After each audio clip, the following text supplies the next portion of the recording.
রাসূল সাল্লাল্লাহু আলাইহি সাল্লাম বলেন, রোজা করার কারণে খালি পেটে থাকার দরুন মুখে যে গ্যাস হয়, মুখে যে দুর্গন্ধ হয়, আল্লাহর নবী বলছেন রোজাদারের মুখের দুর্গন্ধ আল্লাহ তাআলার কাছে মিশকে আম্বারের চেয়েও পবিত্র হয়ে যায়। সুবহানাল্লাহ, সুবহানাল্লাহ। রোজা ছাড়বেন না, রোজা ছাড়বেন না। রমজান মাস যতই কষ্ট হোক রোজা রাখবেন। নবীজি সাল্লাল্লাহু আলাইহি ওয়াসাল্লাম আবারো বলেন, রমজান রোজাটা এমন একটা ইবাদত, এই ইবাদতের কি উপহার এটা আল্লাহ বলেননি। আল্লাহ রাব্বুল আলামিনের রাসূল বললেন, আস-সাওমু লি ওয়া আনা আজজি বিহি।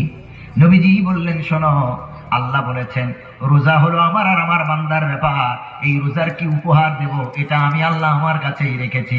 হাদিস শরীফ এসেছে, কিয়ামতের দিন, মুসিবতের দিন রোজাদারেরা তাদের এই রোজার কারণে আল্লাহর কাছে উপহার পেয়ে সব থেকে বেশি খুশি হয়ে যাবে। কি উপহার সেটা আল্লাহ বলেন।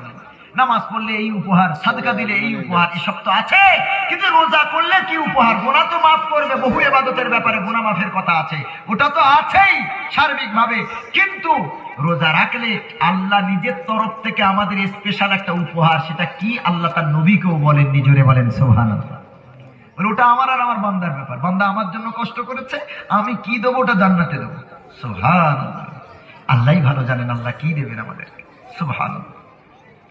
আল্লাহর নবী সাল্লাল্লাহু আলাইহি ওয়াসাল্লাম বলেন, ইন্না ফিল জান্নাতি বাবান ইকালু লাহু রায়্যান ইয়াদখুলু মিনহু আস-সায়িমুন সুম্মা দাখালু উগলিকা।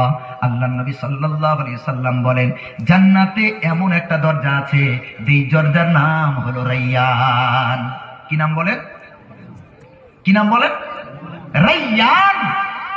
ইয়াদখুলু মিনহু আস-সায়িমুন, ওই রায়্যান নামক দরজা হতে শুধুমাত্র কেবলমাত্র জান্নাতীরা প্রবেশ করবে। সুম্মা দাখালু, যখন তারা প্রবেশ করে যাবে, উগলিকা, আল্লাহ তখন এই দরজা বন্ধ করে দেবেন।